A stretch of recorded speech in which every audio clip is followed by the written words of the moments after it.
Assalamualaikum warahmatullahi wabarakatuh. Alhamdulillahi rabbil alamin, wabihi nasta'inu ala umurid dunya waddin. Salatu wassalamu atammani akmalani ala khairi khalqillahi ajma'in, nabina Muhammadin wa alihi at-tahirin wa ashabihi ghurril mayamin, wa man tabi'ahum bi ihsanin ila yaumiddin. قال رب العالمين يا أيها الذين آمنوا اتقوا الله حق تقاته ولا تموتن إلا وأنتم مسلمون. Wahai orang-orang yang beriman, bertakwalah kepada Allah dengan sebenar-benar ketakwaan, dan janganlah engkau mati meninggalkan dunia ini kecuali seutuhnya berserah diri kepada Allah Azza wa Jal. Fa inna asdaqal hadisi kitabullah wa khairul hadi hadi Muhammadin sallallahu alaihi wasallam wa syarrul umuri muhdatsatuha fa inna kulla muhdatsatin bid'ah wa kulla bid'atin dalalah wa kulla dalalatin finnar. Ma'asyiral hadirat dan kaum muslimin yang dirahmati oleh Allah Azza wa Jal, kita bersyukur kepada Allah atas limpahan nikmat yang tak terkira, atas segala karunia yang tidak bisa kita hitung. Allah Rabbul Alamin telah berikan begitu banyak kepada kita kebaikan. Allah Rabbul Alamin telah curahkan kepada kita begitu banyak limpahan karunia darinya subhanahu wa ta'ala. Maka tidaklah sesuatu yang pantas untuk kita pertemukan nikmat itu, untuk kita sambut karunia itu, kecuali bersyukur kepada Allah Ar-Rahman Ar-Rahim Ar-Razzaq Dzul Quwwatil Matin. Semoga Allah Rabbul Alamin menjadikan kita hamba-hamba yang pandai bersyukur. Salawat dan salam semoga sampai kepada Rasul yang mulia, Nabi yang menjadi idola sepanjang masa. Berselawat kepadanya mendapatkan pahala, mengikuti jejaknya akan berakhir dengan syurga. Semoga Allah Subhanahu wa ta'ala perkenankan kita untuk bersanding dengannya, bahagia untuk bertatap muka dengan beliau sallallahu alaihi wasallam. Jamaah yang Allah muliakan, kehidupan dunia, kata Nabi sallallahu alaihi wasallam, innamad dunya hulwatun khadirah. Sesungguhnya dunia itu hulwah khadirah, manis dan hijau. Ini adalah bahasa yang luar biasa dari Nabi sallallahu alaihi wasallam. Nabi sallam sebut dunia itu manis, walaupun penuh tangis, tapi Nabi sebut dia manis. Walaupun terkadang hati terasa teriris, tapi Nabi sebut dengan manis. Walaupun terkadang kita tidak tahu harus bagaimana, harus kemana, tapi Nabi sebut itu manis. Khadirah, dan kata Nabi sallam hijau. Dan sesuatu yang hijau itu enak dipandang. Sesuatu yang hijau itu menyegarkan pandangan. Karena itu ketika syaitan mengatakan dia akan goda manusia dari depan, dari belakang, dari kanan, dari kiri, sehingga dia mengatakan wala tajidu aktsarahum syakirin, sehingga engkau ya Allah tidak akan dapatkan banyak hamba-Mu bersyukur. Itu karena dunia tadi. Di antaranya adalah karena dunia yang manis dan hijau. Karena itu umat al-Islam, saking indahnya bahasa Nabi menyebutkan tentang dunia, walaupun dunia itu tidak indah, dunia itu tidak manis sebenarnya, tapi Nabi sebut manis karena begitu banyak semut-semut di sini maksudnya manusia yang mengerumuni dunia itu, yang terpukau dengan hijaunya dunia. Padahal dunia adalah kegersangan, padahal dunia adalah sesuatu yang semakin dikejar semakin sakit kita. Semakin besar cinta seorang terhadap dunia, semakin besar pula deritanya. Karena itu ketika seorang diberikan kesempatan oleh Allah hadir di sebuah majlis, dia belajar kitabullah, dia mencoba untuk memahami kalam Allah Rabbul Alamin dan sunnah-sunnah Rasulnya Sayyidil Mursalin, itu adalah sesuatu yang luar biasa. Dia tidak tergoda dengan manisnya dunia yang terlaknat. Dia tidak terpukau dengan hijaunya dunia yang membuat dia menjadi terjerat. Maka nikmat seorang hadir di majelis ilmu, sekali lagi umatul Islam, itu adalah nikmat yang kalau hari ini per jamnya kita dapat 10 juta, namun kita tidak diperkenankan menuntut ilmu, apalah arti dari 24 jam kali 10 juta itu. Subhanallah. Karena itu seorang semakin dia dianugerahkan kepada Allah harta, maka dengan itu semakin mungkin dia untuk jauh dari Allah. Tapi ketika dia diberikan ilmu oleh Allah Rabbul Alamin, maka dengan itu dia semakin mendekat kepada Allah Azza wa Jal.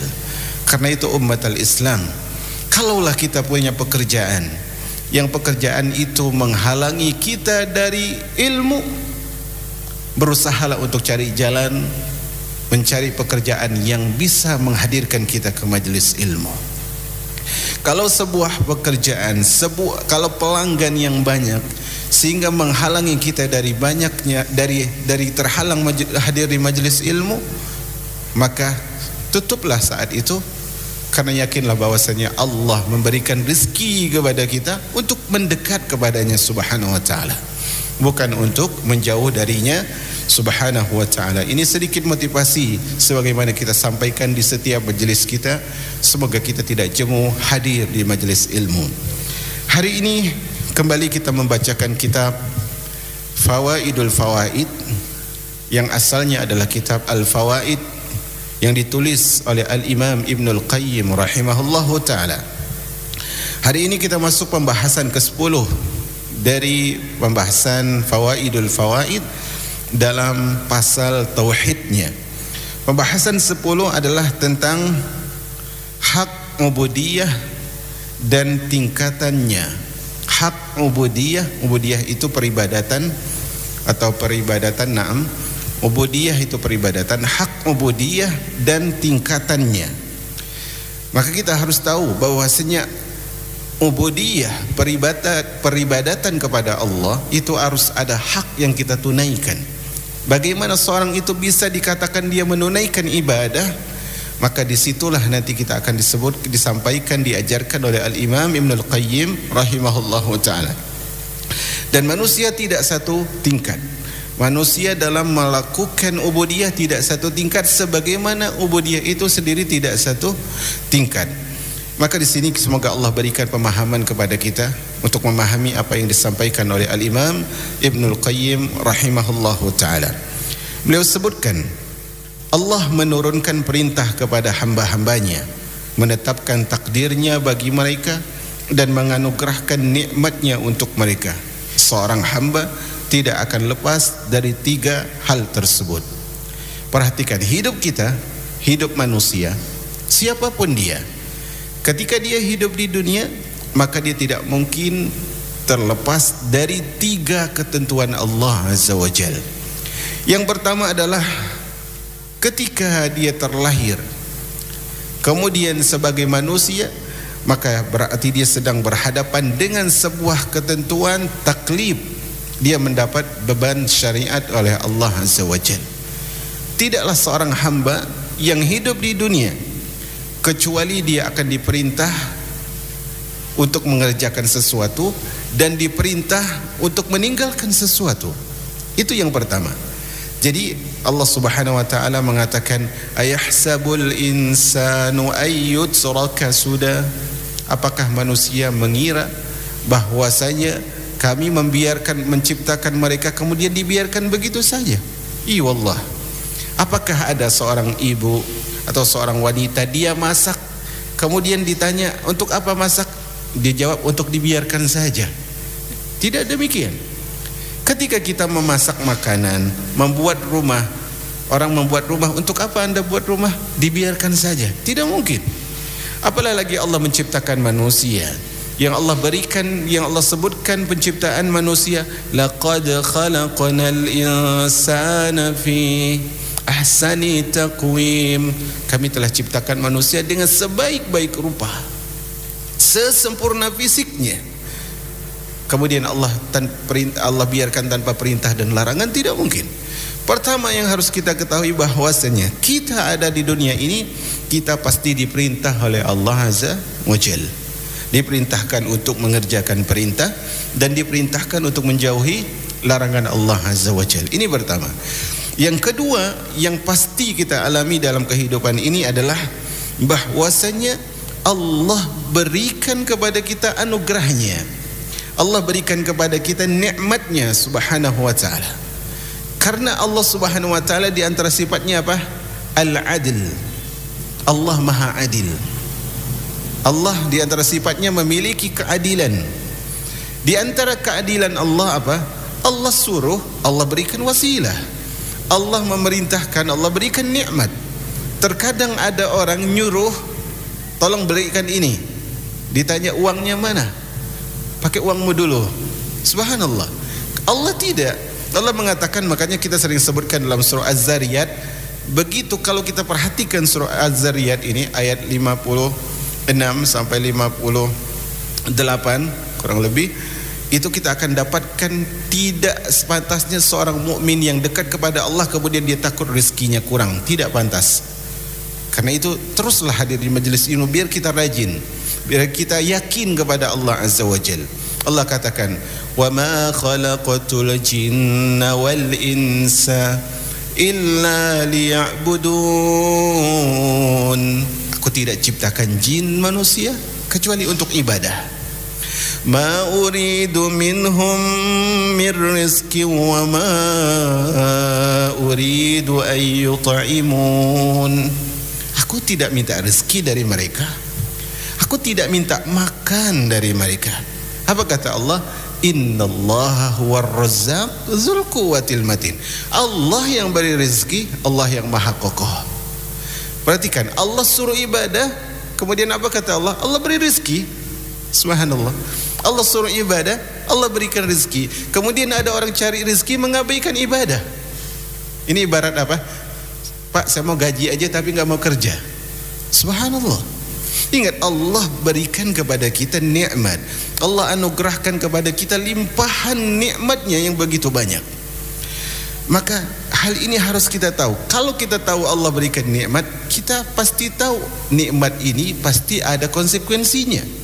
Pasti harus saya syukuri, pasti harus saya lakukan perintahnya dan jauhi larangannya.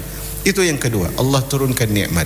Yang ketiga, seorang hamba, ya, seorang hamba itu, yang pertama tadi Allah berikan perintah, kemudian yang ketiga adalah Allah tetapkan takdir bagi dia. Allah tetapkan takdir bagi dia. Fulan takdirnya begini-begini. Takdir tahunan, takdir seumur hidupnya begini. Takdir tahunannya begini. Takdir bulanannya begini. Takdir pekanannya begini. Takdir setiap jam, setiap saatnya begini. Karena itu jemaah yang dirahmati oleh Allah, terkadang kita bingung dengan teman-teman yang sudah lama belajar, kemudian dia mengeluhkan rezekinya, mengeluhkan Allah kepada manusia. Kalau kita keluhkan rezeki kita kepada manusia, berarti kita sedang mengeluhkan Allah yang maha pengasih kepada manusia yang tidak pengasih, mengeluhkan Allah yang maha penyayang kepada manusia yang tidak menyayangi kita. Karena itu Allah Subhanahu wa taala mengatakan, likai la ta'sau ala ma fatakum wa la tafrahu bima atakum. Semua yang Allah jadikan itu adalah likai la ta'sau ala ma fatakum, agar kalian tidak putus asa terhadap apa yang tidak kalian dapatkan, tidak sedih dengan apa yang luput dari kita. Wa la tafrahu bima atakum, tapi yang kalian dapat jangan terlalu bahagia. Oh, saya dapat ini, oh saya dapat ini, oh saya dapat ini. Enggak. Karena itu kata Nabi SAW, ma asabaka lam yakun liyukhti'ak wa ma akhta'aka lam yakun liyusibak. Apa yang luput darimu, apa yang menimpamu tidak mungkin luput. Apa yang Allah takdirkan ini milikmu, pasti jadi milikmu. Dan apa yang Allah tidak takdirkan itu milikmu, tidak mungkin.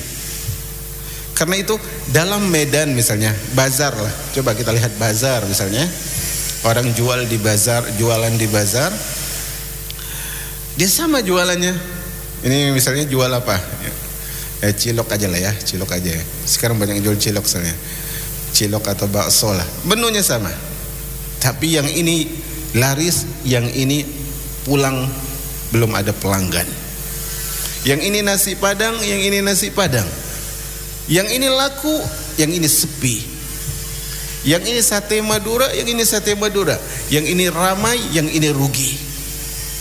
Kenapa? Karena Allah yang takdirkan. Karena itu seorang yang tahu bahwa rezekinya itu ditakdirkan oleh Allah, dia tidak akan takut rezekinya diambil siapapun. Dia tidak akan pernah mengira siapapun yang berada di sisinya itu mengambil rezekinya, mengambil lapaknya, mengambil bagiannya. Iya Allah, enggak. Semuanya ditakdirkan oleh Allah.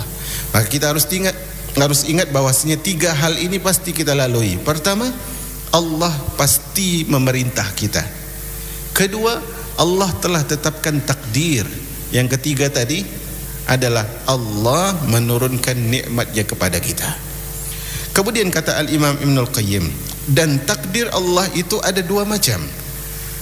Takdir yang beliau sebutkan di sini nanti akan beliau jelaskan. Takdir Allah itu ada 2 macam, yaitu bentuk musibah dan perbuatan dosa.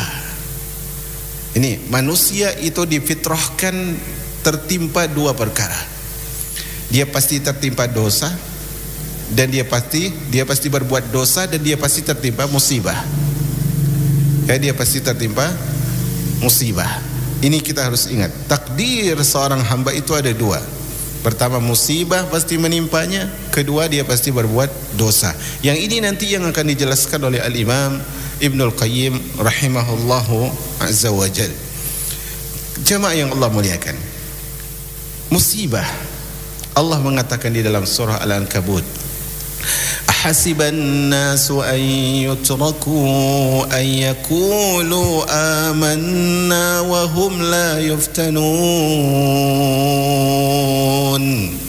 Apakah manusia mengira mereka akan dibiarkan begitu saja mengatakan kami beriman, tapi mereka tidak diuji?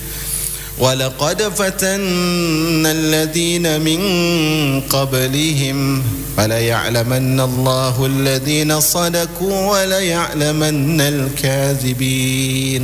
Kami telah uji orang sebelum mereka. Kami telah uji orang sebelum mereka, dan kami tahu siapa yang jujur dan kami tahu siapa yang bohong. Karena itu jamaah yang dirahmati oleh Allah Azza wa Jalla, kehidupan seorang hamba yang hidup di dunia dia tidak mau menangis, tidak mungkin. Seorang yang hidup di dunia dia tidak mau tersakiti, tidak mungkin. Seorang yang hidup di dunia tidak mau berduka, tidak mungkin.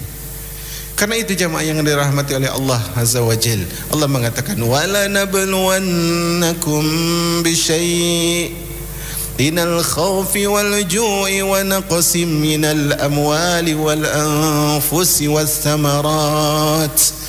Kami pasti akan menguji mereka. Wala nabluwannakum, kami uji kalian. Apa kata Allah ujiannya? Bisyai'in, hanya sedikit. Rasa lapar, bisyai'in minal khawfi wal ju', dari rasa takut, rasa lapar, minal anfusi was samarat, kekurangan dari harta, kekurangan buah-buahan. Sedikit Allah uji kita, tapi pasti ada ujian. Karena itu ya, di antara nasihat yang saya sampaikan kepada orang yang bercerita bahwasanya keadaan hidupnya sekarang berubah 100%. Dulu dia suka memberi orang, dulu dia suka membantu orang, sekarang dia yang dibantu orang. Maka saya katakan, kalau seandainya ada orang yang hidup tanpa diuji, maka para nabi dan rasul lah yang paling berhak. Kalau ada orang yang hidup tanpa diuji, tapi pasti para nabi dan rasul yang paling berhak untuk tidak diuji. Karena itu untuk apa kita mengeluhkan hal itu? Keluhkan diri kita yang lupa dengan nikmat yang pernah kita dapatkan. Bahkan nikmat saat ini yang masih kita rasakan. Umat al-Islam yang dirahmati oleh Allah, kehidupan kita, tarikan napas menandakan bahwa kita sedang mengundang musibah atau akan berhadap dengan musibah. Kita menghirup nafas Selama kita masih menghirup napas, di situ musibah akan mengintai kita. Karena itu terkadang ada orang tidak sadar bahwasanya dia bahagia itu musibah. Allah mengatakan kullu nafsin dha'iqatul maut. Setiap jiwa pasti mati. Wa nabluukum bisyarri wal khairi fitnah. Kami uji kalian dengan kebaikan dan juga keburukan. Ada orang mengira bahwasanya siapa yang diberikan rezeki, dimudahkan urusan, dilapangkan usahanya, dimudahkan bisnisnya, kemudian dia orang mulia, diridhoi Allah. Sementara orang yang disempitkan rezekinya, kurang kehidupannya, susah ekonominya, dia tidak diridhoi Allah, tidak dicintai Allah. Enggak, bukan begitu. Allah mengatakan di dalam surah Al-Fajr, Allah mengatakan, fa ammal insanu idza mabtalahu rabbuhu fa akramahu wa na'amahu fayaqulu rabbi akraman. Dan manusia apabila Rabbnya memberi ujian kepadanya, kemudian Rabbnya muliakan dia dengan diberikan rizki kepada dia, dia mengatakan Rabbku. Ketika Allah berikan rizki lapang kepada dia, dia mengatakan Rabbku memuliakanku. Wa amma idza mabtalahu faqadara alaihi rizqahu fayaqulu rabbi ahanan. Sementara kalau Allah sempitkan rizki, apa kata manusia? Allah tidak sayang, Allah enggak muliakan aku. Apa kata Allah? Kalla, bukan itu urusannya. Bukan itu urusannya. Maka kita harus tahu kehidupan takdir yang Allah berikan kepada kita ada dua. Di antaranya adalah Allah pasti berikan musibah. Yang kedua, Allah takdirkan kita itu berdosa. Kata Nabi SAW, laula tuznibun la zahaballahu bikum. Kalau kalian tidak berdosa, Allah musnahkan kalian, Allah hancurkan kalian. Wala jaa biqaumin yuznibun. Kemudian Allah hadirkan manusia lain yang mereka berdosa. Fayastaghfirun, setelah berdosa mereka istighfar, fayaghfirullahu lahum. Kemudian Allah ampuni mereka setelah beristighfar. Ingat umat al-Islam, Allah itu punya nama Al-Ghafur, Al-Ghaffar. Allah memiliki nama At-Tawwab, Allah pengampun, Allah menerima taubat. Kalau kita tidak berdosa, bagaimana Allah mengampuni kita? Maka dosa itu adalah takdir dari Allah Azza wa Jal untuk kita, dan bagaimana kita bersikap nanti dijelaskan oleh Al-Imam Ibnul Qayyim rahimahullahu ta'ala. Beliau sebutkan, hanya Allah lah yang berhak untuk diibadahi oleh hambanya di dalam semua tingkatan di atas. Perhatikan tadi kata Imam Ibnul Qayyim, manusia itu ada dua takdirnya. Takdir pertama dia kena musibah, takdir kedua dia berdosa. Kemudian kata beliau, Allah yang berhak diibadahi dalam semua itu. Maksudnya apa? Kalau kita kena musibah, jangan lupa ada kesempatan untuk apa? Beribadah di tengah badai musibah. Serugi-ruginya manusia adalah manusia yang tidak mendapatkan pahala di saat dia terkena musibah. Saya katakan lagi, serugi-ruginya manusia adalah dia tidak dapatkan pahala ketika dia kena musibah. Kenapa? Karena dia udahlah kena musibah, pahalanya nggak dapat lagi, semakin rugi. Karena itu kemarin saya sebutkan Rasulullah pernah bersabda dalam sebuah hadis bahwasanya nanti orang yang dulu di dunia sehat, orang yang dulu di dunia afiat, kemudian mereka masuk surga, mereka mengatakan kami ingin seandainya dulu waktu di dunia kulit kami disisir dengan sisir besi. Karena mereka melihat betapa besarnya pahala orang yang kesusahan, kemudian mereka bersabar. Maka kalau kita kena musibah, jangan lihat musibahnya, tapi lihat apa? Apa ya pahala yang bisa saya dapatkan dari musibah ini? Kata Nabi SAW, ajaban li amril mu'min, menakjubkan urusan seorang mukmin. Inna amrahu kullahu lahu khair, semua urusannya baik bagi dia. Di antaranya apa? In asabathu darra'u sabar fakana khairun lahu. Kalau dia kena musibah, dia bersabar, dan itu lebih baik bagi dia. Makanya umat al-Islam, apapun kita, apapun kondisi kita, dimanapun kita, coba deh ambil kesempatan untuk ambil pahala di situ. Kalau kita sedang diberikan rezeki, walaupun itu bukan pembahasan kita sekarang, coba kita hadirkan syukur. Kalau kita kena musibah, maka kita hadirkan sabar. Syukur-syukur kalau kita bisa bersyukur ketika kena musibah. Nanti akan disebutkan selanjutnya oleh Al-Imam Ibnul Qayyim rahimahullah. Kemudian ketika kita bersalah pun itu ada ibadah di situ. Kalau kita sudah terlanjur berdosa, kita juga punya apa? Kesempatan untuk dapat pahala di balik dosa. Karena itu jamaah yang dirahmati oleh Allah Azza wa Jal, Al-Imam Ibnul Qayyim rahimahullah, di dalam kesempatan lain beliau mengatakan sebuah ucapan yang sangat indah. Kata Al-Imam Ibnul Qayyim rahimahullahu ta'ala, rubba zanbin adkhala sahibahul jannah. Perhatikan ini. Bisa jadi ada dosa yang menjadikan pelakunya masuk surga. Ada dosa yang membuat pelakunya masuk surga. Rubba ma'siyatin adkhalat sahibahul jannah, adkhalat sahibahal jannah. Betapa banyak orang yang melakukan dosa kemudian dia masuk surga. Maka ketika ditanya kepada Al-Imam Ibnul Qayyim, kok demikian? Dia buat dosa kok masuk surga? Apa kata Al-Imam Ibnul Qayyim rahimahullah? Yartakibul 'abda zanba fayurisuhu kasratan nafsi fil nafsi wa inkisaran fil batin wa ikhbatan ila Allah wa taubatan wa istighfara. Kata beliau, karena ada seorang hamba ketika dia berbuat dosa, maka dosa itu membuat dia merasa hancur.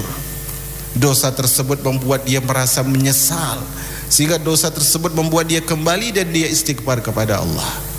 Maka dosa ini mengantarkan dia kepada Allah, meraih ridha Allah, dan Allah masukkan dia ke dalam syurga. Justru kata Imam Ibnul Qayyim, ada juga orang yang melakukan kebaikan tapi dia masuk neraka karena dia merasa wah dengan kebaikannya. Oh, saya melakukan ini, Anda belum. Oh, saya sudah belajar kitab ini, Anda belum. Oh, guru saya si fulan, gurumu baru dia. Saya sudah hafal sekian, bahasa Arab saya sudah lancar, Anda bagaimana? Bisa jadi kebaikan yang kita raih masukkan kita ke dalam neraka. Iyadzan billah. Karena itu jemaah yang dirahmati oleh Allah, disebutkan oleh Nabi SAW. Kata Nabi SAW, dulu orang sebelum kalian, di zaman sebelum kalian ada orang saleh. Ada orang saleh. Kemudian dia melewati orang yang buruk, entah dia itu berjudi atau minum khamar, saya lupa. Kemudian dia sehati, sudahlah, jangan buat dosa lagi. Kata orang ini, udah urus dirimu, ya urus dirimu, jangan ganggu aku. Besoknya dia lewat lagi, dinasehati. Dia lewat lagi, dinasehati. Orang ini tidak mau lagi dinasehati. Udah janganlah, jangan dinasehati lagi. Apa kata orang yang saleh ini? Wallahi la yaghfirullahu lak. Demi Allah, Allah enggak ampuni engkau. Maka kata Nabi SAW, pada hari kiamat Allah marah. Man yata'alla alayya alla aghfiru li fulan. Siapa yang berani menyebut bahwa aku tidak mengampuni hambaku itu? Faqad ghafartu li fulan. Ku ampuni dia. Wa akhbattu amalak. Dan aku hapuskan amalan dia. Perhatikan jemaah. Karena itu saya sebutkan dulu di awal-awal khutbah saya di gedung yang sebelumnya, saya sebutkan bahwasanya siapapun yang sombong maka dia adalah muridnya iblis, makhluk pertama yang sombong kepada Allah Azza wa Jalla, iblis alaihi la'natullah. Maka umat al-Islam yang dirahmati oleh Allah Azza wa Jalla, dalam musibah dan dalam dosa harus ingat Allah punya hak untuk kita ibadati. Kemudian kata Imam Ibnul Qayyim, hamba yang paling dicintai oleh Allah adalah hamba yang memahami kewajiban ibadahnya di dalam tingkatan-tingkatan ini dan memenuhi hak ibadahnya. Inilah hamba yang paling dekat dengan Allah. Adapun hamba yang paling jauh dari Allah adalah yang tidak mengetahui kewajiban ibadahnya dalam semua tingkatan. Ingat ya, apapun posisi kita, ingat wa ma khalaqtul jinna wal insa illa liya'budun. Allah ciptakan kita untuk ibadah. Suka duka, tangis dan tawa, derita dan bahagia, semua itu punya kewajiban yang harus kita penuhi, yaitu ibadah kepada Allah Azza wa Jalla. apapun. Makanya di sini beliau sebutkan hamba yang paling dicintai oleh Allah adalah yang memahami kewajibannya. Kewajiban kita apa tadi? Ibadah. Karena itu, man yuridillahu bi khairan yufaqihu fid din. Siapa yang Allah inginkan baik, Allah jadikan dia paham agama. Orang yang paham agama, dia paham tujuan hidupnya. Karena itu jamaah yang dirahmati oleh Allah. Tapi ingat ya, proses kita keluar sedikit. Proses menuntut ilmu itu untuk paham, itu dia bukan kita menuntut ilmu 10 tahun, 20 tahun, 30 tahun kemudian udah. Enggak. Bukan begitu. Enggak paham kita kalau seperti itu. Karena seorang yang paham tentang agama, dia akan tahu bahwasanya dia belum punya apa-apa. Belum punya apa-apa. Karena itu kalau kita merasa kita punya ilmu, coba deh hadir di majelis ilmu lagi dan lagi dan lagi. Kalau kita merasa lebih berilmu dari seorang, coba hadir di majelis orang itu. Biar kita bisa mendengar bahwasanya, oh ilmu ini saya belum tahu. Oh ilmu ini saya lupa. Allah tidak berikan semuanya. Di zaman Nabi Musa alaihissalam, siapa yang lebih mulia, Musa atau Khidir? Musa alaihissalam yang lebih mulia daripada Khidir. Tetapi kemudian ketika ditanya oleh Bani Israel, wahai Musa, siapakah yang paling alim di dunia ini? Nabi Musa menjawab apa adanya, aku yang paling alim. Karena Nabi Musa enggak tahu ada yang lain. Tapi memang Nabi Musa yang paling alim. Tapi setelah itu Allah beri peringatan kepada Musa, wahai Musa, di sana ada hamba kami yang mengetahui apa yang kau tidak tahu. Musa yang lebih alim belajar kepada Khidir, mengajarkan kepada kita bahwasanya tidak pantas kita merasa sudah memiliki apapun. Maka umat al-Islam yang dirahmati oleh Allah, tadi ingat ucapan beliau, hamba yang paling dicintai adalah yang memahami ibadah kepada Allah. Hamba yang paling dekat kepada Allah adalah yang paham ibadah. Hamba yang paling jauh kepada Allah dari Allah adalah hamba yang apa? Yang paling tidak mengerti ibadah. Coba perhatikan ucapan ini. Ucapan cinta atau cinta itu adalah sesuatu yang tersembunyi. Karena cinta itu sesuatu yang tersembunyi, sangat mudah orang untuk mengatakan I love you, atau uhibbuka fillah, atau uhibbuka, atau uhibbuki, atau uhibbuka Allah, aku mencintaimu wahai Allah. Sekali lagi, cinta itu sesuatu yang tersembunyi. Karena tersembunyinya, banyak orang mengklaim dia mencintai, banyak orang mengklaim dia memiliki cinta yang luar biasa. Bahkan sekelas Yahudi dan Nasrani pun mengatakan apa? Wa qalatil yahudu wan nasara nahnu abna'ullahi wa ahibba'uh. Orang Yahudi dan Nasrani bilang, kami ini anak-anaknya Allah, kami ini keluarga-keluarganya Allah, orang-orang yang dicintai oleh Allah. Kenapa mereka bisa mengatakan itu? Karena cinta tidak nampak. Maka karena cinta itu tidak nampak, untuk membuktikan bahwa cinta itu benar atau tidak, konsekuensinya yang harus dilakukan. Maka seorang penyair mengatakan, ta'sil ilaha wa anta taz'umu hubbahu, hadza la umri fil qiyas shani'u, law kana hubbuka sadiqan la ata'tahu, innal muhibba liman yuhibbu muti'u. Ta'sil ilaha wa anta taz'umu hubbahu. Engkau bermaksiat siang malam, kemudian engkau mengatakan, ya Allah I love you, ya Allah ku cinta padamu. Hadza la umri fil qiyas syani'u. Sungguh ini perumpamaan yang sangat hina, perumpamaan yang sangat keji, perumpamaan yang sangat kotor. Law kana hubbuka sadiqan la ata'tahu. Kalau cintamu benar, cintamu suci, cintamu tulus, cintamu perfect, kau pasti taat kepada Allah Azza wa Jalla. Innal muhibba liman yuhibbu muti'u. Karena sejatinya orang yang jatuh cinta kepada Allah, dia akan mentaati apapun yang diinginkan oleh yang dicintainya. Karena itu dulu kita di Indonesia sering mendengar Laila Majnun ya. Tapi yang pasnya adalah Majnun Laila, bukan Laila Majnun. Karena yang gila itu bukan Lailanya, tapi si Qais-nya. Yaitu Majnun Laila artinya orang yang gila karena si Laila, bukan Lailanya yang gila. Dulu banyak orang suka kepada si Laila karena mungkin kedudukannya, parasnya, ya bisa dibilang saat itu dia termasuk idola lah. Maka semua orang mengklaim kekasihnya Laila. Ketemu si fulan, oh saya kekasihnya Laila. Ketemu si Qais, enggak, aku kekasihnya Laila. Ketemu si dia, enak aja, aku kekasih Laila. Maka penyair mengatakan apa? Kullun yadda'i waslan bi Laila wa Laila lam tukir wa Laila la tukirlu lahum bidzaka. Semua mengklaim kekasihnya Laila, tapi Laila tidak mengakui satupun di antara mereka. Semua mengatakan I love you Allah, aku mencintaimu ya Allah. Tetapi apa? Buktinya bagaimana? Karena itu umat al-Islam yang dirahmati oleh Allah, karena cinta yang tersembunyi itu harus dibuktikan dengan taat kepada ilahi. Maka kita perhatikan, siapapun yang ingin mewujudkan cinta yang tidak terlihat tadi dengan sebuah bukti, dia pasti mendekat kepada Allah Azza wa Jalla. Dia pasti mendekat kepada Allah Azza wa Jalla. Umat al-Islam yang dirahmati oleh Allah Azza wa Jalla, kemudian beliau sebutkan di sini adalah pembahasan ubudiyah dalam perintah. Tadi disebutkan di awal bahwasanya manusia melewati berapa? 3. Perintah, takdir, kemudian apa?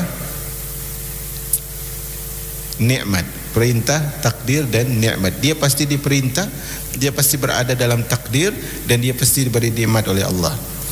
Beliau sebutkan di sini ubudiyah hamba dalam konteks perintah Allah diwujudkan dengan melaksanakan perintah tersebut secara ikhlas dan dengan cara mengikuti tuntunan Rasul sallallahu alaihi wasallam.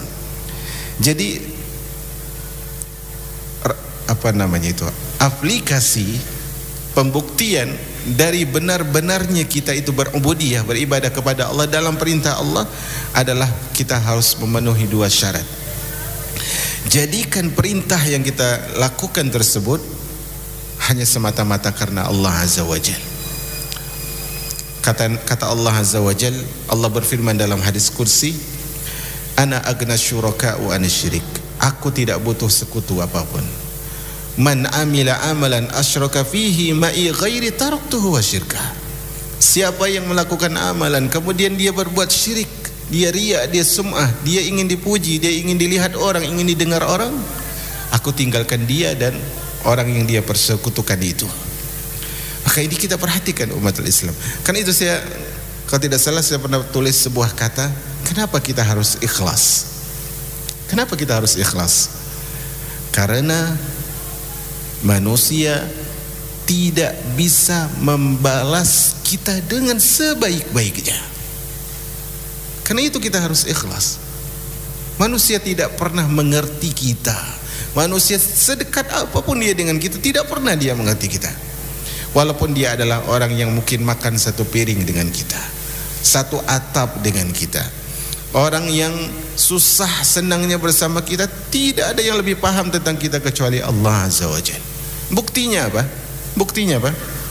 Buktinya orang yang terdekat dengan kita terkadang mengiyakan apa yang kita mau. Perhatikan bahasa ini. Orang yang dekat dengan kita mengiyakan apa yang kita mau, tetapi Allah mentakdirkan apa yang kita perlu.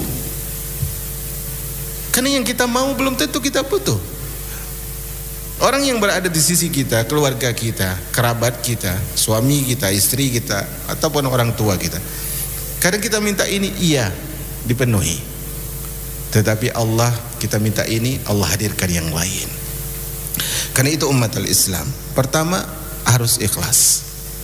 Yang kedua, lakukan perintah tersebut seperti yang dilakukan oleh manusia yang paling ikhlas, yaitu Nabi kita Muhammad sallallahu alaihi wasallam. Karena Islam sederhana sekali. Tetapi memang manusia itu apa? Laqad khalaqal insana fi kabad. Kami ciptakan manusia itu dalam susah payah. Kalau bisa kita umumkan makna susah payah ini apa? Sesuatu ibadah yang simpel diruwetkan, disusahkan. Harusnya syarat ibadah cuma apa? Ikhlas dan mutaba'ah, tapi ditambah apa? Kebidahannya. Maka di sini kita harus ingat, ubudiyah kita terhadap perintah Allah harus mengandung ikhlas dan mengikuti Nabi sallallahu alaihi wasallam. Ubudiyah hamba dalam konteks larangannya adalah dengan menjauhi larangannya karena takut kepadanya, karena ingin mengagungkannya, karena cinta kepadanya. Jadi di antara hal yang kita akan temui selain perintah adalah larangan. Dan kita tahu larangan itu tujuannya apa? Tujuannya apa? Untuk dijauhi. Ada orang punya prinsip larangan itu untuk dilanggar. Ada orang punya prinsip seperti itu. Aturan itu dibuat untuk dilanggar. Ada orang punya konsep pemikiran seperti itu, mindset seperti itu. Tapi ingat, larangan itu bukan untuk dikerjakan, tapi dijauhkan. Dan ingat, ketika kita menjauhi larangan itu kita harus mengandung beberapa hal. Ketika kita menjauhi larangan, kita harus mengumpulkan pada diri kita beberapa perkara. Pertama, kita harus menjauhi hal itu karena kita takut kepada Allah. Bukan karena kita mau, saya jauhin itu karena saya mau menjauhi aja, enggak. Tapi karena kita takut kepada Allah, itu yang pertama. Karena kalau saya melakukan ini, Allah marah. Dan tubuh saya tidak kuat dengan neraka Allah Azza wa Jalla. Jadi bukan berarti lagi malas makanya saya jauhin, bukan. Tapi apa? Karena takut kepada Allah, itu pertama. Yang kedua, karena kita memuliakan Allah, karena kita mengagungkan Allah. Ada orang terkadang enggak melakukan sesuatu justru karena dia menghinakan pihak lain. Saya enggak lakuin itu karena menurut saya itu rendah saja. Tapi ingat, kita meninggalkan sesuatu itu karena mengagungkan Allah. Karena kita tahu Allah pasti membalas, Allah melihat, Allah mendengar, Allah mengetahui, dan Allah pasti akan balas. Yang ketiga adalah kita harus punya apa? Cinta kepada Allah. Harus punya cinta kepada Allah. Kadang orang meninggalkan sesuatu itu hanya sebatas takut. Kenapa nggak lakukan ini? Takut nanti. Berarti dia lupa bahwa di sana itu pihak yang sedang melarang dia melakukan itu apa? Adalah yang maha mencintai. Maka dia harus cinta kepada Allah. Karena orang yang meninggalkan sesuatu semata-mata karena takut tanpa rasa cinta, ketika dia sudah aman dari pandangan manusia, dia akan lakukan. Karena dia tidak mencintai Allah Azza wa Jalla. Karena jamaah, rumus cinta itu adalah suka membuat pihak yang dicintai bahagia. Itu rumus cinta. Rumus cinta itu adalah ketika kita suka membuat pihak yang kita cintai bahagia. Karena itu diantara yang paling membuat Allah bahagia apa? Taubat kepada Allah. Taubat kepada Allah. Satu aja keinginan Allah dari kita, yuridullahu ayyatuba alaikum. Allah ingin berikan taubatnya kepada kalian.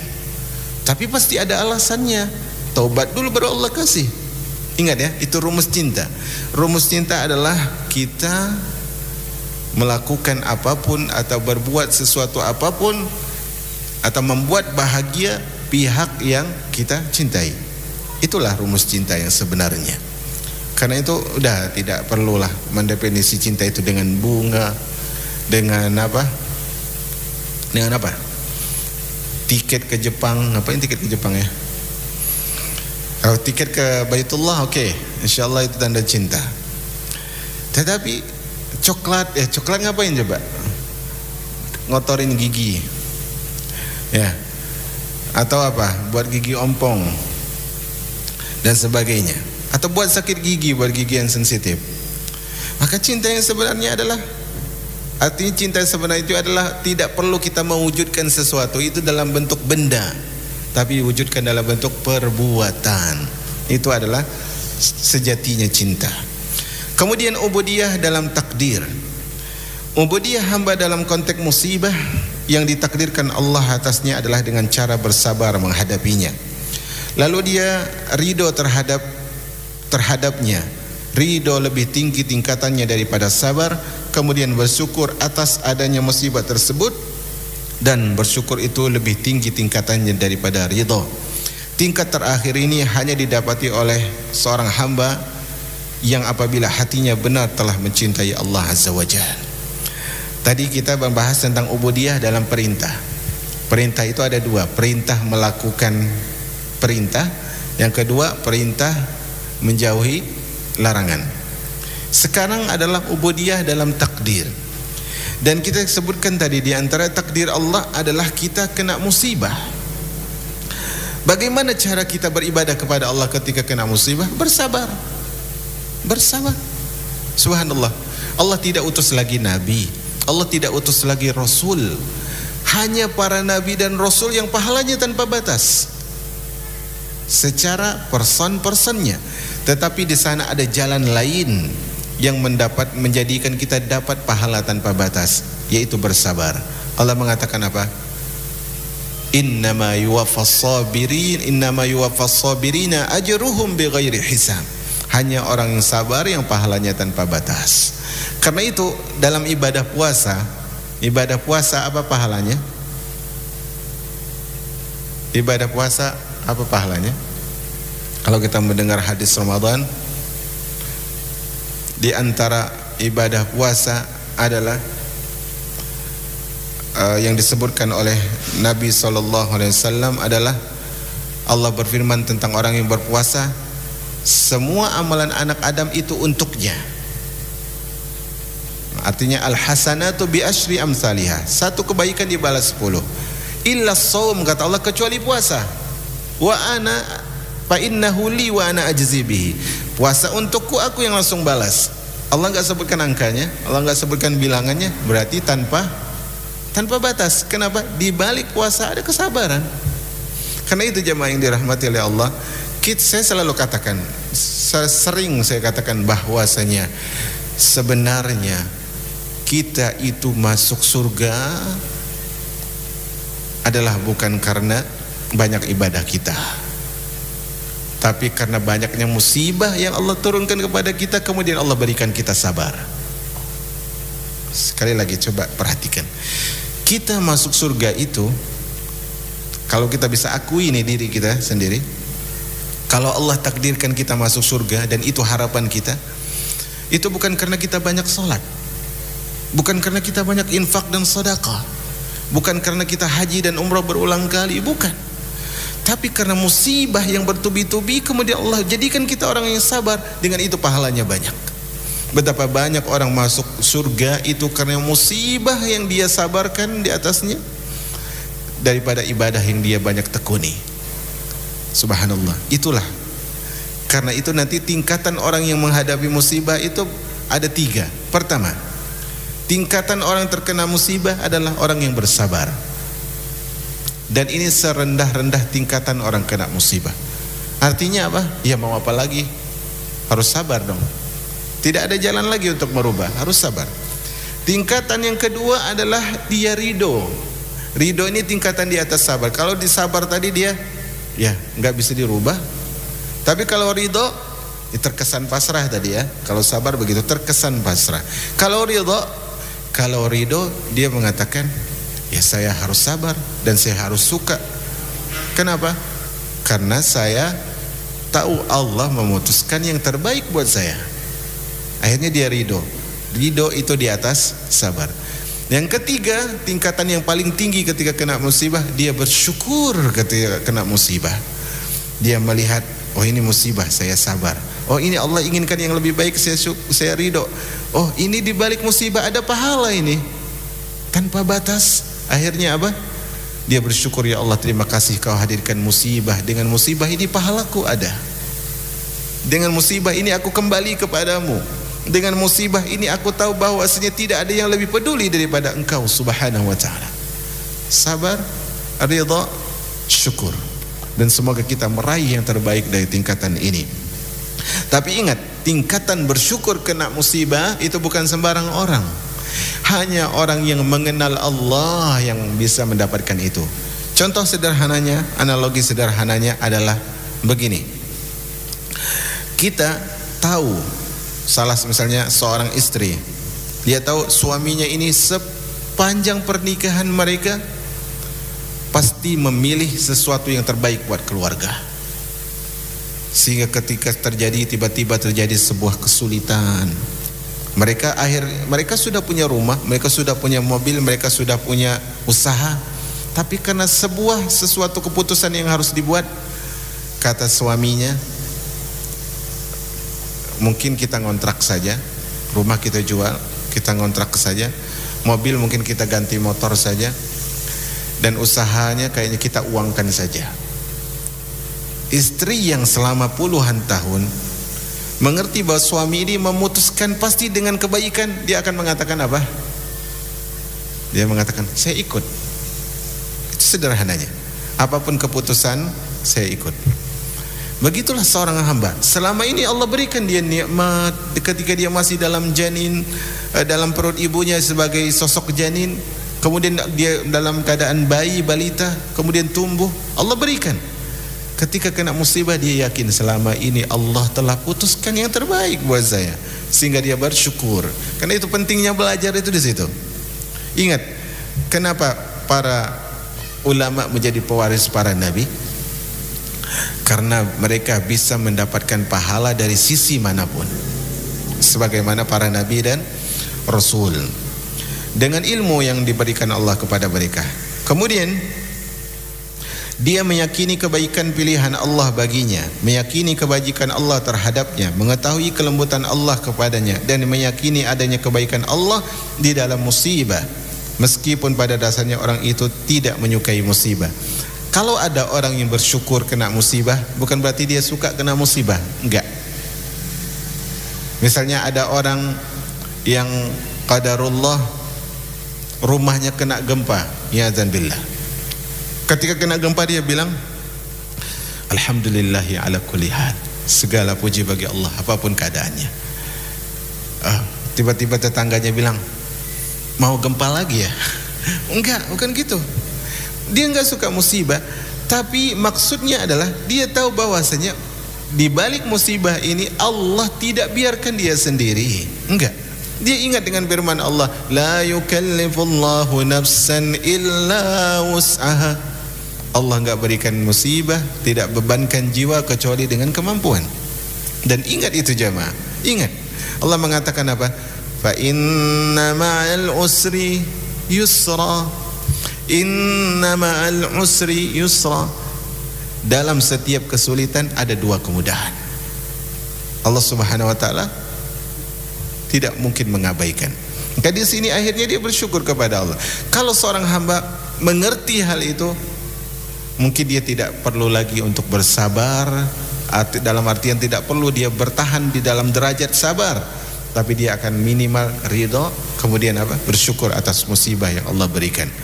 Karena itu jamaah yang dirahmati oleh Allah Azza wa Jalla, apapun yang ada dari musibah, maka berusahalah untuk mengejar level tertingginya. Kenapa? Kalau kita jatuh, minimal level 2 deh. Saya ridho kepada Allah Azza wa Jalla. Jangan, ya saya sabar aja deh. Khawatir nanti jatuh menjadi orang yang mengeluh. La taqnatu min rahmatillah. Jangan putus asa dari rahmat Allah Azza wa Jalla.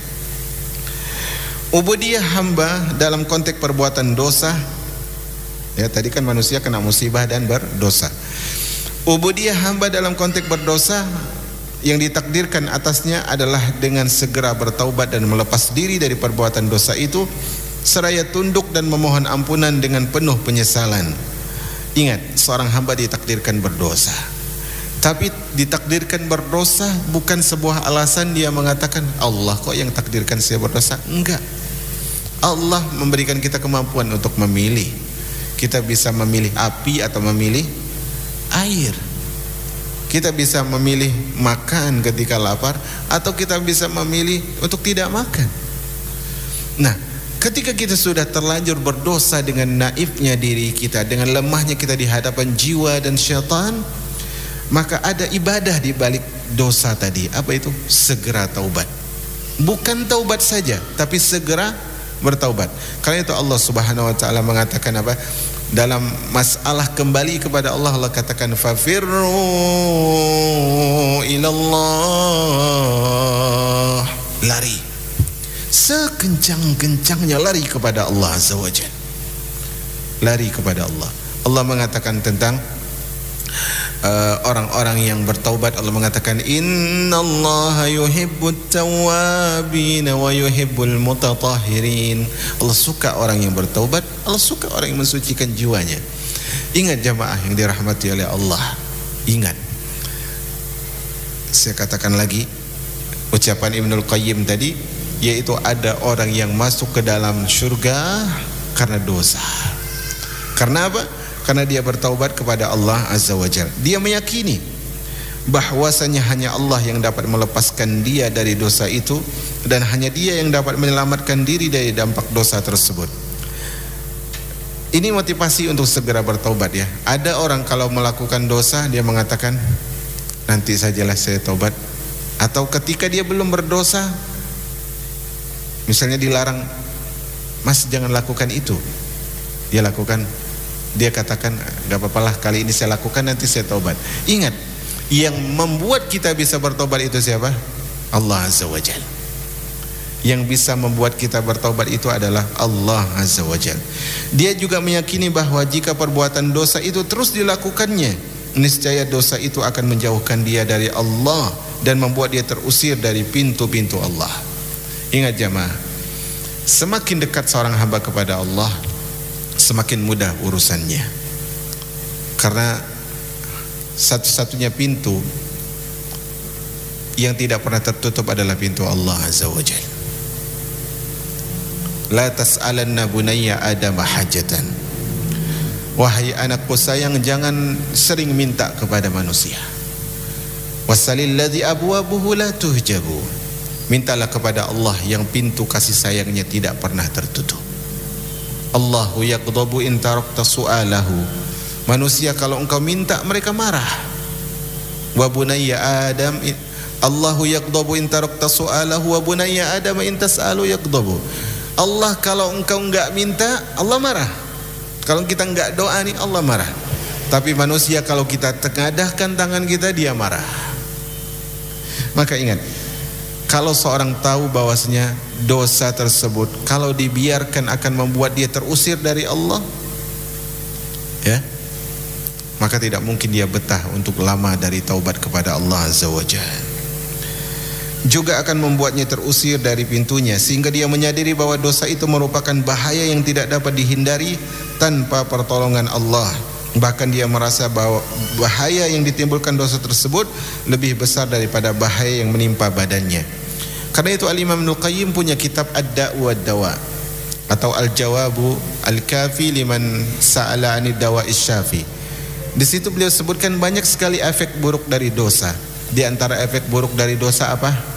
Seorang melakukan dosa bukan karena enak lagi. Seorang melakukan dosa bukan karena dosa tadi enak, lezat, bukan. Tapi dia melakukan dosa karena dia sudah sulit untuk lepas. Ada orang misalnya menggunakan narkoba, iyadzan billah. Dia menggunakan narkoba tersebut lagi, bukan berarti dia enak disuntik terus, ya. Bukan berarti dia enak dia sakau terus. Tetapi kenapa? Dia sudah nggak bisa lepas. Dia sudah, orang mencuri enak tidak? Enggak, takut dia ketika mencuri. Tapi kenapa dia mencuri lagi? Karena sudah sulit untuk lepas. Bukan karena lezatnya dosa itu, bukan karena lezatnya dosa itu, tapi karena dia sudah sulit untuk lepas. Karena itu jamaah yang dirahmati oleh Allah Azza wa Jalla, saya habiskan saja ya, saya cepatkan saja. Dengan keyakinan dan kesadaran tersebut, hamba tadi berlindung kepada ridhonya dari murkanya, kepada ampunannya dari hukumannya. Ingat, kata Nabi SAW, a'udzu biridhoka min sakhatik. Ya Allah, aku berlindung kepadamu dengan ridhomu dari amarahanmu. Wa bi mu'afatika min uqubatik. Dari ampunanmu, aku berlindung dengan ampunanmu dari hukumanmu. dan berlindung kepada Allah dari ancamannya. Cara agar Allah lindungi kita adalah segera taubat. Itu saja.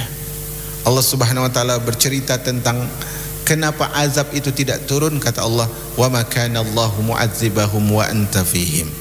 Allah tidak mungkin hancurkan mereka wahai Rasul selama engkau ada di situ. Sekarang pertanyaannya, Rasul masih ada tidak di tengah-tengah kita? Enggak ada. Satu alasan lagi agar Allah enggak musnahkan kita.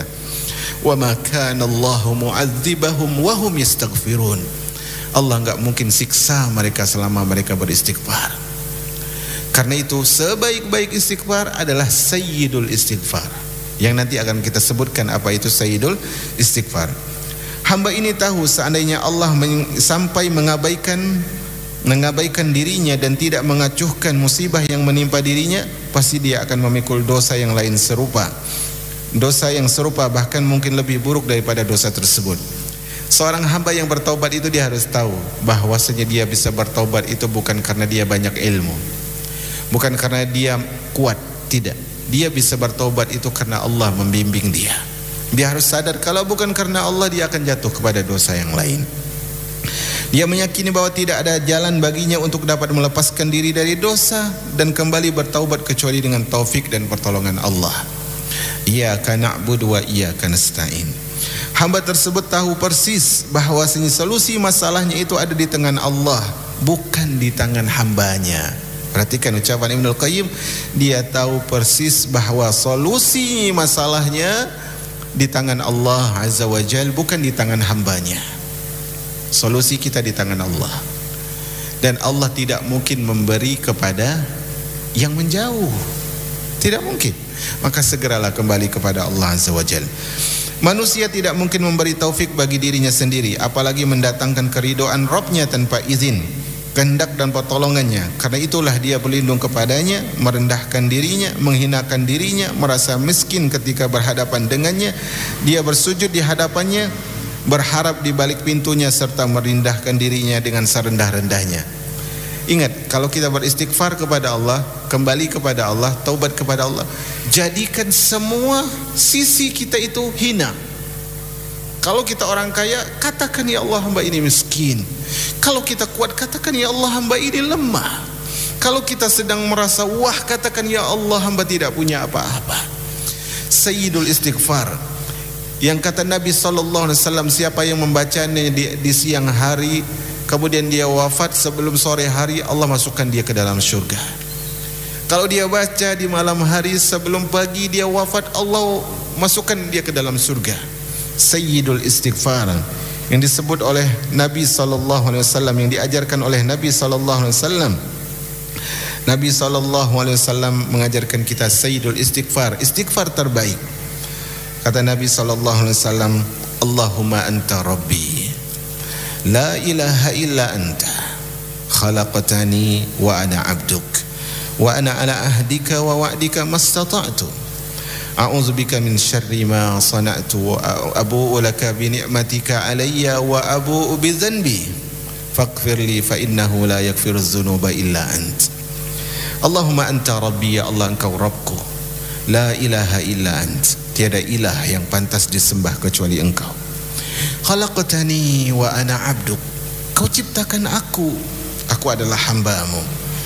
Wa ana ala ahdika wa wa'dika mastata'tu, aku berada di atas perjanjian denganmu semampuku. A'udzubika min syarri ma sana'tu, ya Allah aku berlindung kepadamu dari buruknya perbuatanku. Abu'u laka bi ni'matika alayya, aku kembali kepadamu dengan nikmat yang kau berikan. Wa abu'u bi dzanbi, aku kembali kepadamu dengan berlumur dosa. Faghfirli, ampuni ya Allah, fa innahu la yaghfiru dzunuba illa ant, karena tidak ada yang mengampuni dosa ya Allah kecuali engkau subhanahu wa ta'ala. Karena itu umat al-Islam, semua sisi kita hadirkan kelemahan di hadapan Allah Azza wa Jalla. Dalam kondisi demikian, seorang hamba merasa bagaikan makhluk yang paling hina, menganggap dirinya sebagai orang yang paling membutuhkan. Dia merasa Allah lah yang paling dia inginkan, yang paling dia cintai, bahkan yang paling dia cintai, bahkan paling dicintai, karena dialah yang satu-satunya harapannya. Hanya Allah satu harapan kita. Ya karena itu semua harapan yang mengorbankan Allah, jauhi harapan itu. Kita punya banyak harapan, tapi ketika harapan yang kita bina menghalangi kita dari harapan terbesar, yaitu Allah Azza wa Jalla, singkirkan semua harapan itu.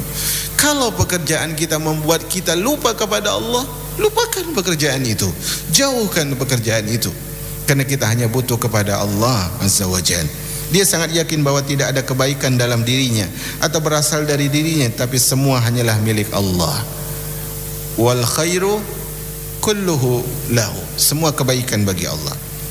Semua kebaikan hanyalah milik Allah, berada di tangannya dan berasal darinya. Hanya Allah menganugerahkan nikmat kepadanya. Allah memberikan nikmat itu meskipun pada dasarnya dia tidak berhak menerima. Ini kalau kita hitung balas jasa nih, kita itu nggak pantas dapat nikmat, nggak pantas kita dapat nikmat. Kalau hitung balas budi, kita nggak pantas dapat nikmat. Allah beri nikmat, kita jadikan nikmat itu untuk sarana dosa. Allah berikan anugerah, kita jadikan itu untuk maksiat kepada Allah. Sejatinya kita tidak pantas, tapi Allah Ar-Rahman Ar-Rahim, dan Allah tetap menurunkan nikmat tersebut kepadanya meskipun dia sedang hanyut dengan perbuatan dosa yang dimurkai, berpaling darinya, dia tidak mengacuhkan perintah dan bermaksiat kepadanya Subhanahu wa ta'ala. Paragraf terakhir ya. Oleh karena itu, segala puji, syukur dan sanjung hanya milik Allah, sedangkan segala celah dan kekurangan dan aib menjadi bagian hamba. Kata Nabi SAW, "Waman wajada khairan faliyahmadillah, waman wajada ghaira dzalik fala yalumanna illa nafsah." Siapa yang dapatkan kebaikan, puji Allah. Bukan seperti Qarun mengatakan itu hasil kerjaku, bukan. Bukan seperti yang diceritakan di dalam surah Al-Kahfi, ini kebunku karena hasil kerjaku, bukan. Tetapi kalau kita dapat kebaikan, katakan alhamdulillahilladzi bi ni'matihi tatimmus shalihat. Kalau kita dapatkan dosa, ini karena kesalahanku, kelemahanku, dan ini bukan salah Allah. Allah menjadikan semua pujian dan sandungan hanya bagi dirinya, dan menjadikan segala celah dan kekurangan dan dosa bagi hambanya. Segala puji bagi Allah. Seluruh kebaikan berada di kedua tangannya. Segenap karunia hanya miliknya. Seluruh sanjungan hanya baginya. Seluruh anugerah hanya darinya. Darinya perlakuan baik, sementara dari hamba perlakuan yang buruk. Darinya cinta kepada hamba dengan nikmatnya, sedangkan dari hamba hanyalah muncul perbuatan yang dimurkai, yaitu kemaksiatan. Darinya segala nasihat dan manfaat kepadanya, kepada hambanya, sedangkan dari hamba segala kezaliman berinteraksi dengannya. Tersisa sedikit sebenarnya, tapi udah jam segini. Semoga Allah berikan taufik kepada kita. Intinya umat al-Islam, di paragraf terakhir beliau ingin jelaskan bahwasanya tidak ada kebaikan pun yang menimpa, yang hadir dalam kehidupan kita, yang hadir begitu banyak dalam kehidupan kita. Semua kebaikan itu bukan karena kita yang luar biasa, bukan karena kita yang mampu segalanya, bukan karena kita yang pandai dan kita yang begitu jago dalam segala urusan dunia. Tidak, tetapi semuanya adalah karena dari Allah. Karena itu Nabiullah Daud alaihissalam yang Allah sebutkan, i'malu ala Daud syukra, berbuatlah wahai keluarga Daud kesyukuran kepada Allah. Nabi Daud mengatakan, wahai Allah, kaifa ashkuruk, bagaimana aku bersyukur kepadamu ya Allah? Inna syukri laka ni'matun tastahiqus syukru biha, karena kalau aku bersyukur kepadamu, itu nikmat yang lain lagi yang harus aku syukuri lagi. Apa kata Allah?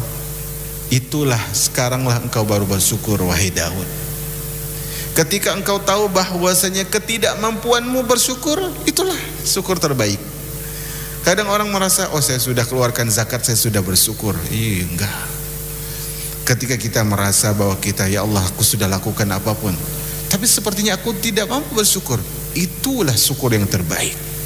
Karena itu umat al-Islam, ketika ibunda kita Aisyah, seorang yang suka sekali belajar, dia melihat kaki Nabi bengkak, tapi Nabi masih sholat, dan itu sholat malam.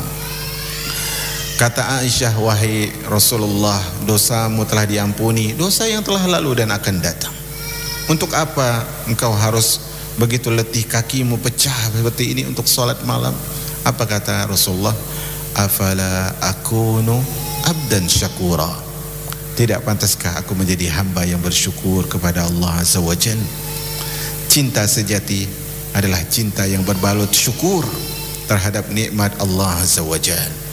Semoga Allah ampuni kesalahan kita. Semoga Allah maafkan lemahnya diri kita. Semoga Allah tutup aib kita. Semoga Allah angkat derajat kita. Semoga Allah muliakan kita dan dikumpulkan bersama orang mulia di surga. Subhanakallahumma bihamdika asyhadu an la ilaha illa anta astaghfiruka wa atubu ilaik. Wassalamualaikum warahmatullahi wabarakatuh.